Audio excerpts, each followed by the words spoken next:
లోక వైకుంఠం శ్రీరంగం కాబట్టి ఆ వైకుంఠంలో పెరుమాళ్ళు ఎలా అయితే యువరాజుగా ఎప్పుడూ దేవీమారులతోటి ఆనందాన్ని అనుభవిస్తూ ఉంటారో ఈ భూలోక వైకుంఠమైనటువంటి ఈ కోయిల్ శ్రీరంగంలో కూడా పరమాత్మ ఏ పని చూసుకోడండి. అన్నిటినీ కూడా విశ్వసేనుల వారికి అప్పచెప్పేసి ఆయన హాయిగా లక్ష్మీదేవితోటి శ్రీరంగనాయకితోటి ఆ చంద్ర పుష్కరిణి తీరంలో హాయిగా విహరిస్తూ ఉంటాడు.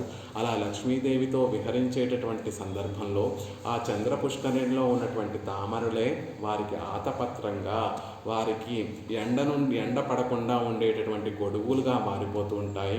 ఆ చంద్ర పుష్కరిణిలో ఉండేటటువంటి తామరులే వారు విలాసంగా అక్కడ రాసక్రీడలు ఆడడానికి ఒక పెద్ద శయ్యగా మారిపోతూ ఉంటుంది, తామర శయ్యగా మారిపోతూ ఉంటాయి.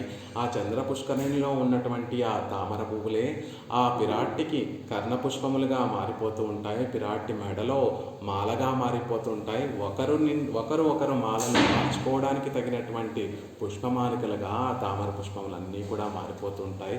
అలా తామరలతోటి నిండినటువంటి ఆ చంద్ర పుష్కరిణి తీరంలో శ్రీరంగనాథుడు శ్రీరంగనాయకి చక్కగా విహరిస్తూ ఉంటారండి.